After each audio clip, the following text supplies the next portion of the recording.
Welcome to the Presilience Podcast, Episode 1 with Dr. Gavriel Schneider. I'm your host, Joe Saunders.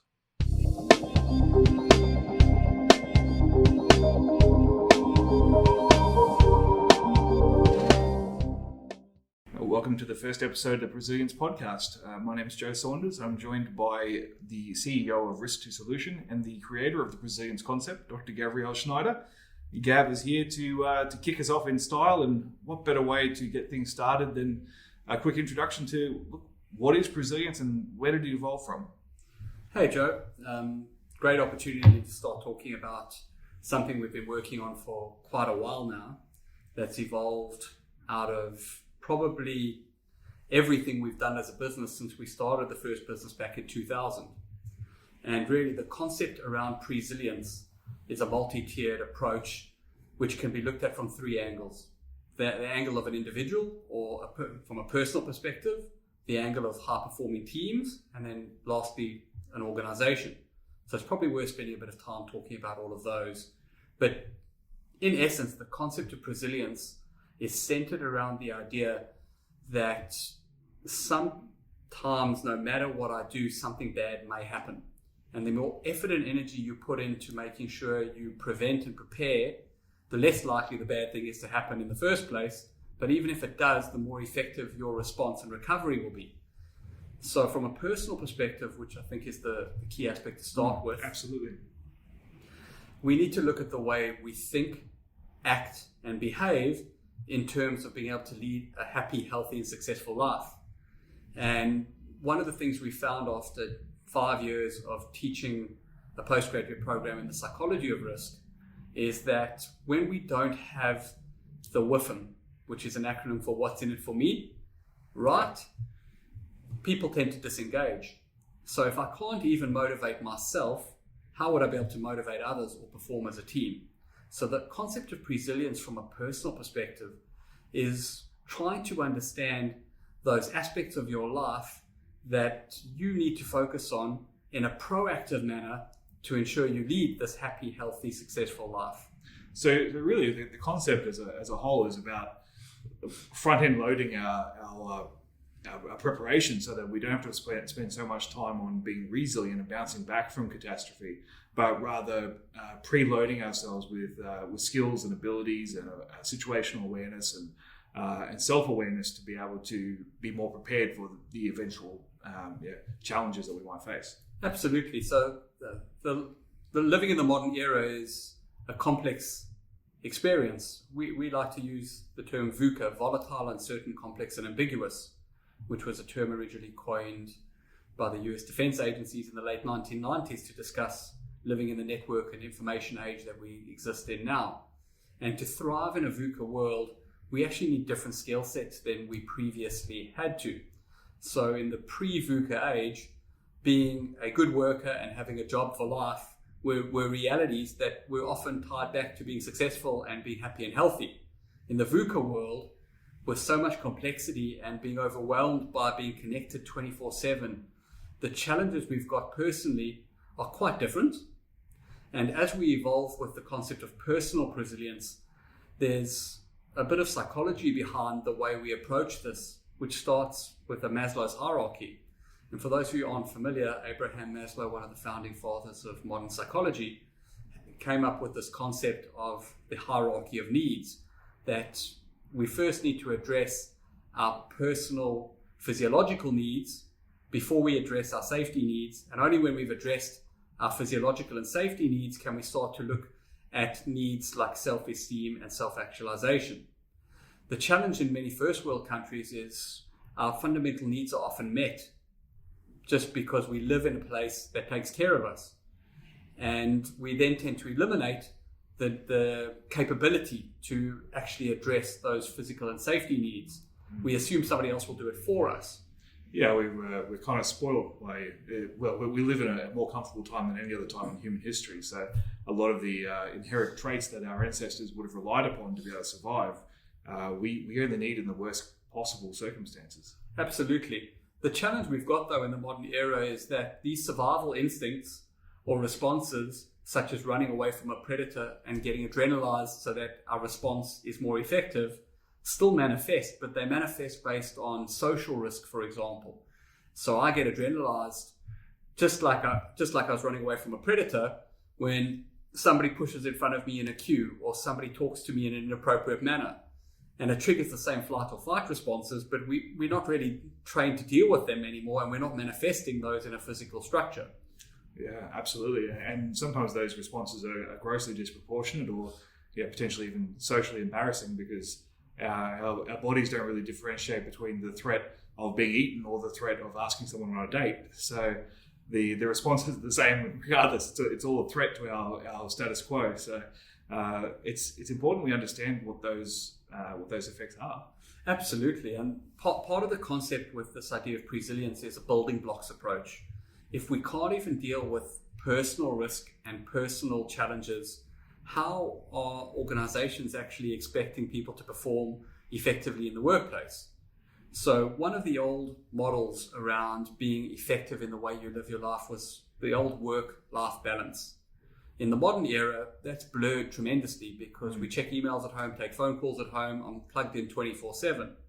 So part of our challenge is more around trying to apply what we refer to as the whole of person model, which involves applying aspects in three domains: my work life, my personal life, and my virtual interactions. And I want to develop good habits and good coping mechanisms that transcend all of them, because in the modern world, we're totally pressured to do more with less. And if I'm not actually able to capitalize on great decision making and great habits in all three of those domains, chances are I'm not going to lead a very healthy, happy, successful, and fulfilled life. Which means from an employer perspective, they might not be getting good performance out of me. And the big challenge we've got now with increasing in mental health challenges in many first world countries is that because we haven't started building a foundation of proactive capability to deal with stress and difficult situations, when things go wrong, we tend to break. And the concept of Presilience is, instead of waiting to counsel people once they've been broken and try and build them back up, it's how do we build people, i.e. ourselves, before these terrible things happen to us or before the challenges of everyday life just become too much. Absolutely. So it's an integrated approach, and we found that, from a personal Presilience perspective, a lot of it comes down to being able to develop a decent level of risk intelligence. And for us, risk intelligence is the balance of emotional intelligence and intellectual intelligence in play. So they're not theory subjects, they're actually applied. And if I can't even make good decisions for myself, how am I going to make good decisions for my family? Or how am I going to make good decisions for my employer or my boss one day?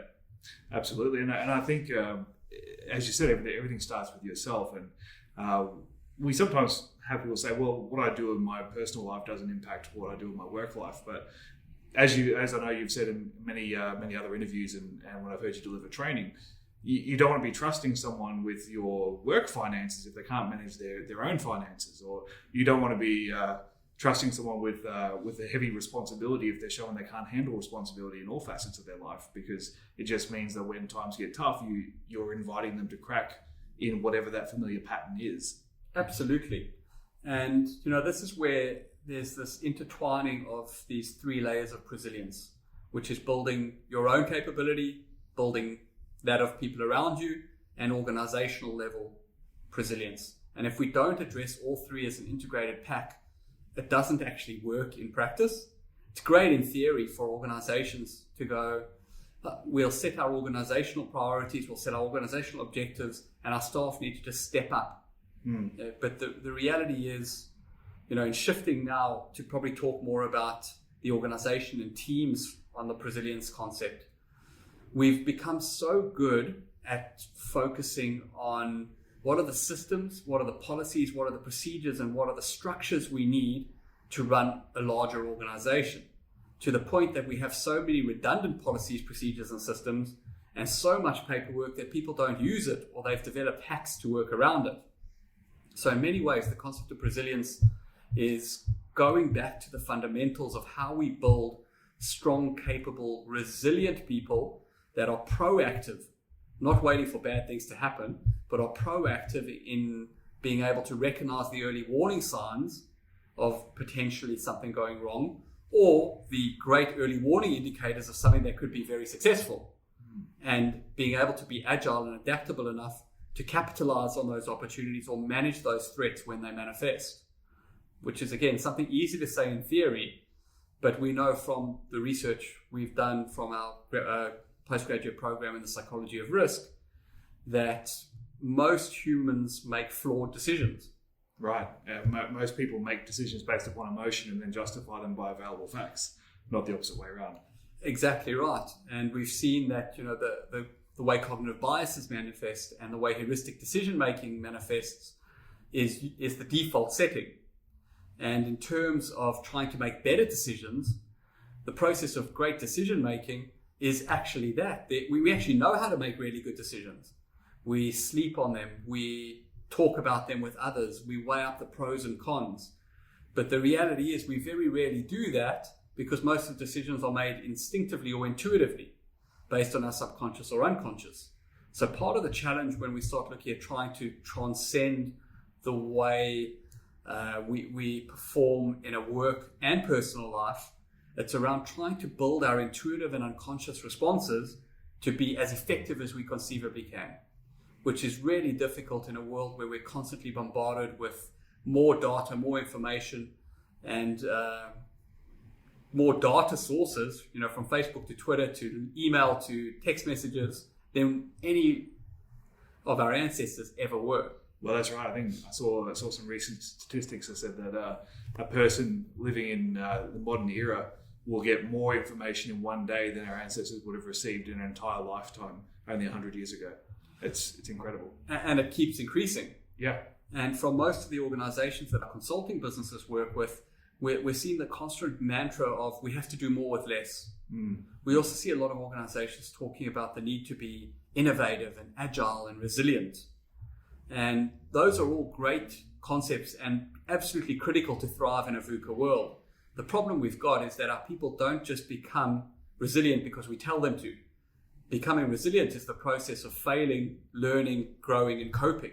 Right. So to develop resilience, we actually have to make mistakes. Yeah, it's like building a muscle. You have to break it down and let it heal before it gets stronger. So most organizations don't want failure. It's a negative concept. But if we reframe the way we view failure as learning and as figuring out what doesn't work so we know what will work, we get a totally different view of things, which enables us to innovate. The big difference in the VUCA world we live in now is the fact that technology has enabled disruption in a way that's never happened before. Well, hence we've got our own radio show right now. Absolutely. Yeah. And, people have the ability to be able to listen to us talking on any medium they want at their convenience. That's right. So the challenges we've got now are around, in a more digital networked age, how do we build those fundamental skill sets like resilience? And there's been a lot of talk from a workplace perspective in some of the challenges around, for example, millennials coming into the workplace. And there's a converse angle to that, which is, baby boomers who are nearing the end of their career. There's a lot of frustration around their inability to adapt and adopt to technology. So we're dealing with challenges from an organizational and business perspective that we've never dealt with before. There's no playbook or manual that actually tells us if I follow steps 1, 2, 3, and 4, I will achieve my objective. So in what practical ways would an approach of resilience help mitigate some of those issues? So there's many aspects, and this is the interesting opportunity that we found the Presilience concept and methodology brings to the table. First and foremost is the idea of acceptance. If an organization doesn't accept the current state it's in and the current place that its people are in, but is just wishing they would be different or they would have other skill sets, it's doomed to repeat the same mistakes over and over again, or to churn through good people who become frustrated, fatigued, or simply can't perform the way the organization wants them to. So if we look at this from numerous different angles, step 1 in adopting a Presilience approach is to try and make sure we balance the aspects of high-performing people with that of process. We need to have great systems and we need to have great policies and procedures and methodologies to ensure that we have a scalable structure so that people know what to do. But on the flip side, if people are not the heart of the business, how do they adapt, innovate, and grow? And we found in a lot of the consulting work we're doing that in many cases, organizations have more processes and more paperwork than they can actually use. They've got more data than they can use and analyze. So a lot of this is a journey back to practicality. From a Presilience approach, while it's not always attractive, if we want people to do something, we need to move to the concept of a principle and outcomes-based approach. I want to find out what is the core principle or the intent behind something, how effectively can I capture that intent in something short and simple, and how easily understandable and applicable is it for my audience. So practically, if we're setting a policy, a procedure, an approach, and we can't explain it on a page, we've already lost an audience that's bombarded with more information than they can manage. Well, that's right. And attention span is getting shorter and shorter because we can't critically analyze every piece of information that's in front of us. So you really need to be able to spell it out very quickly or else people will switch off. And so part of the Presilience process is trying to really realign an organization's systems, processes, and policies and procedures to a more workable modern day structure and build people to be adaptable enough to be able to capitalize on opportunity when it presents, but also be smart enough to understand where there's a potential negative side to risk and think about what we need to do to remove or manage that danger. We use the term dynamic risk equilibrium, which is a process of balancing risk-seeking behavior, which we need to innovate and to grow, but if not checked could cause harm and loss, with risk aversion, which is we don't want to do anything because it could have a negative income or impact. And that process is something we want to build in people regardless of whether they're with us for the short term or long term. So in linking all of this back to the concept of Presilience for an organization, in essence, a Presilient organization is an organization that's constantly growing and adapting, but has balanced the effectiveness of their people with their processes and policies and structures. And we found a lot of this comes back to what influential authors and speakers like Simon Sinek are talking about. We need to balance the managerial skills with the leadership skills.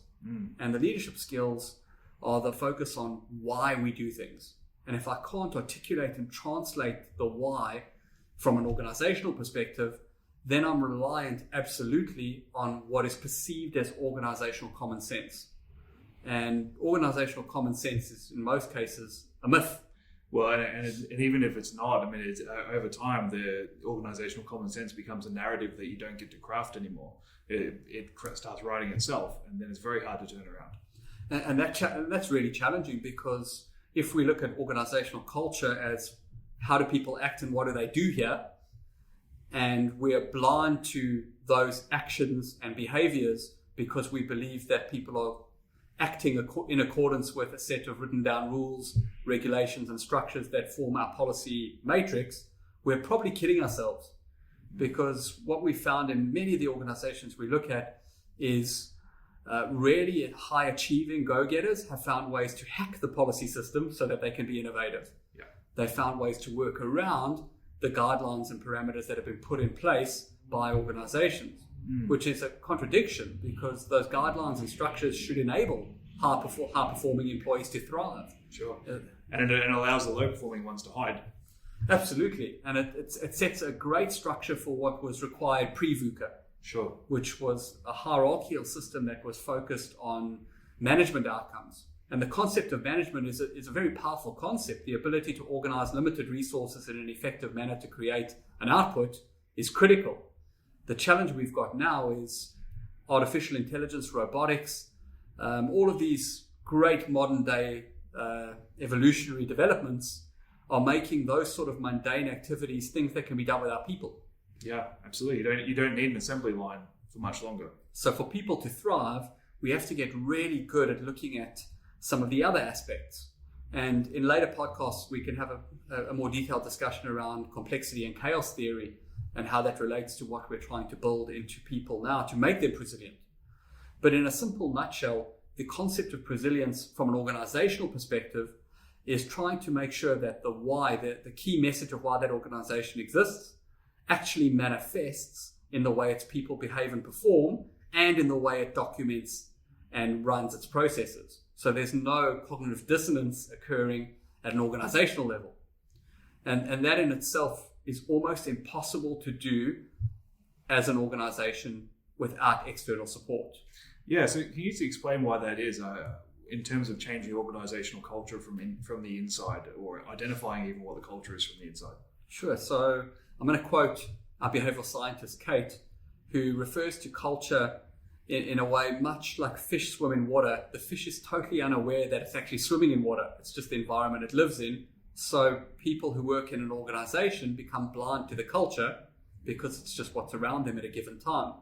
So in many cases, asking an internal structure to review the culture of an organization is like asking a fish to do a review of the water it's swimming in when it doesn't even know it's in the water. Yeah, it doesn't know what water is. Water is life. So it's an interesting conundrum and a challenge. Our consulting philosophy around Presilience is really a combination of a few variables. The first thing is, despite the fact that it's hard for an organization to diagnose its own weaknesses, nobody knows more about an organization than the people who work there. So it's a big mistake for an external consulting or training provider to come in and assume that they know more about the organization than the organization itself. What they do come in with are fresh eyes. Yes. And from our part, the ability to have worked in so many different sectors with so many different clients, we've seen interesting things that work in different organizations.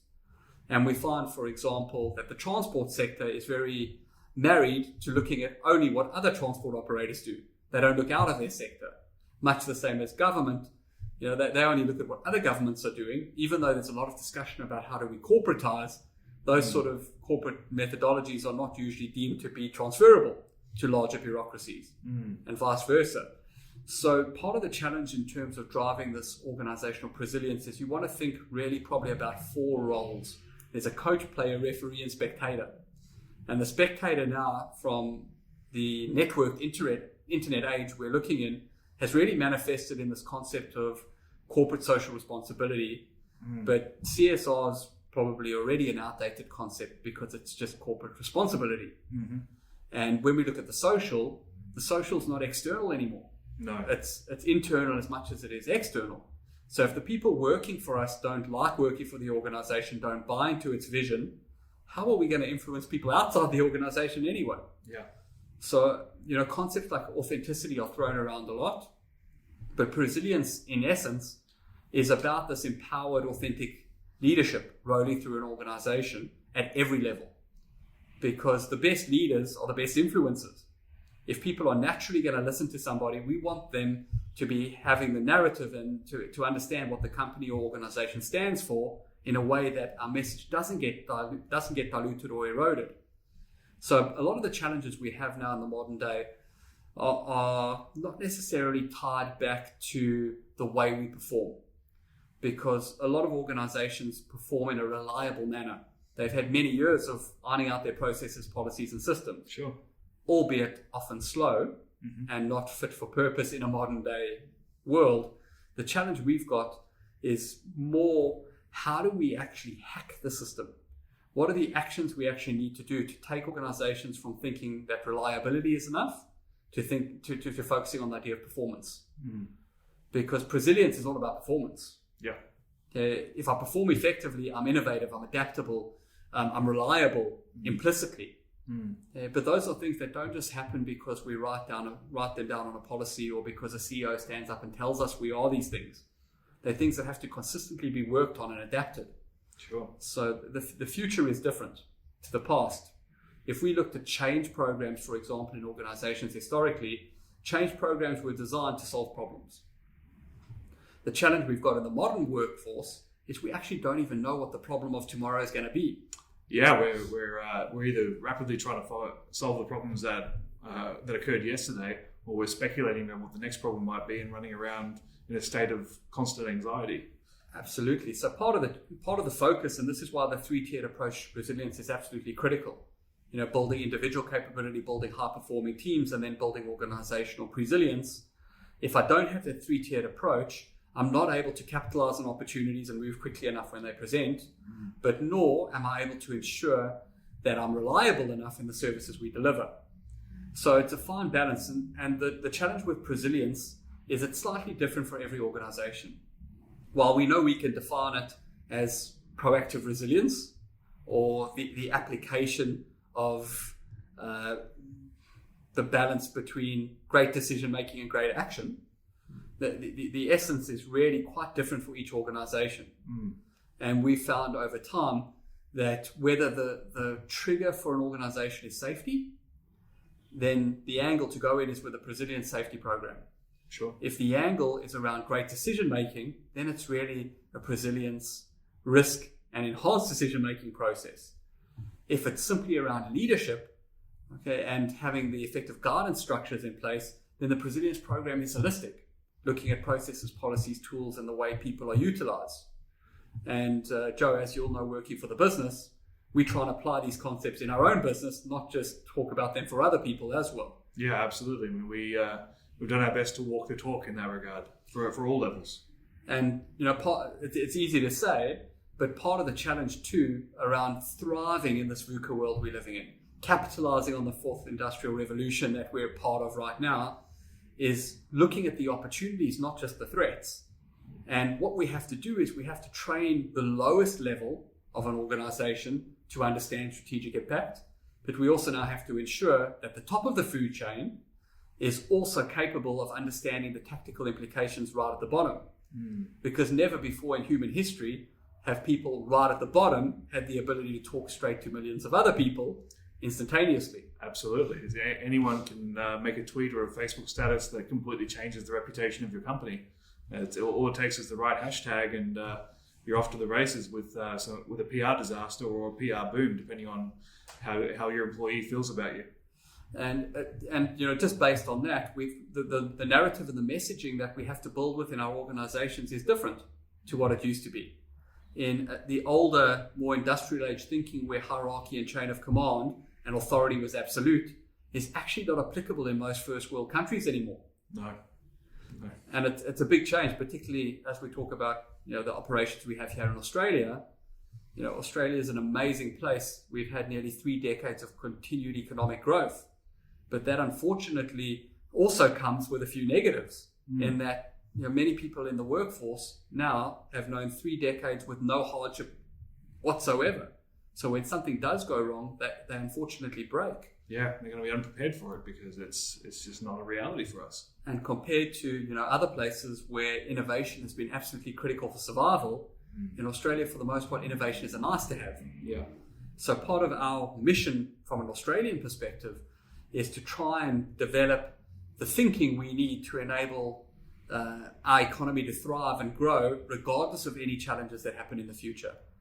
And with a heavy dependency on things like natural resources, we need to change the game. Yeah. We need to focus on our human resource again.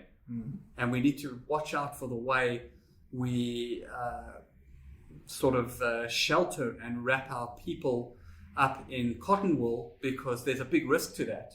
Sure. And that's a very difficult thing to get right. Yeah, we need that controlled exposure to make our people stronger without breaking them. And this is the trick that most organizations have realized. They actually know it. They know we want our people to be more agile and resilient. We know we want them innovating. We know we want to empower frontline decision making. So Presilience is the tool and the methodology to enable that to happen in practice as opposed to in theory. Yeah, getting them to read a book on it isn't going to make them more resilient. Or simply telling them that they are, or they need to be more agile. Or putting up a new poster on the wall. Absolutely. Something as simple, the scientific term is actually homeostasis, which is equilibrium or balance. Most people in most first world countries actually earn enough money to live, and whether they like their job or not, they're in an okay place. The reality is when somebody's in an okay place, is negative. Yeah. So when we're trying to tell people you need to be more agile, everything in their wiring says no. Why must I be jumping all over the place and try and grab different things? I want stability. I want certainty. Yeah, but that's not the world we're living in today. Yeah, absolutely. So really, Presilience is adapting to the future. It's us being ready for what's coming next, not being stuck in industrial age thinking. And look, I know we've already had plenty of uptake. So just for the listeners' sake, what sort of industries are most receptive so far to this concept? Where have we had success? It's really interesting. We found aspects of the concepts of Presilience being applied in so many different sectors already. We've got clients in the defense sector, we've got clients in passenger transport, we've got clients in financial services, we've got clients in resources, mining, oil and gas. And it's interesting that most of the clients we're picking up are clients that are frustrated with knowing that they can do more, they want to do more, but they can't seem to find this balance in the way they motivate or drive their people. And they're trying to figure out how to hack the system.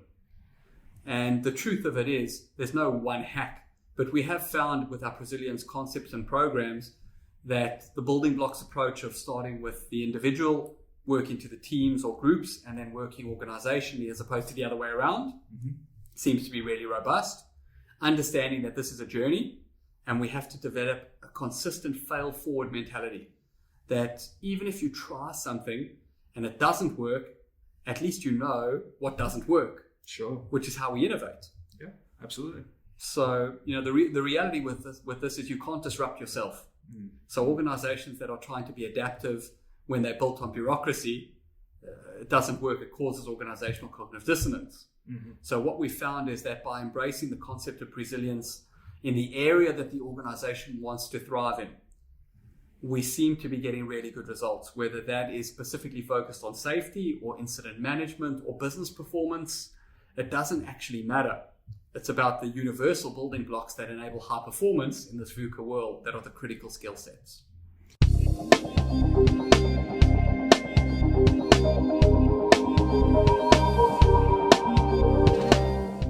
Thank you to Dr. Gavriel Schneider for joining us for episode 1 of the Presilience podcast. For more information about any of our services or anything that Dr. Gav has talked about during this episode, please check out our website at www.risk2solution.com. That's risk2solution.com. We'll be back soon with another episode of the Presilience podcast.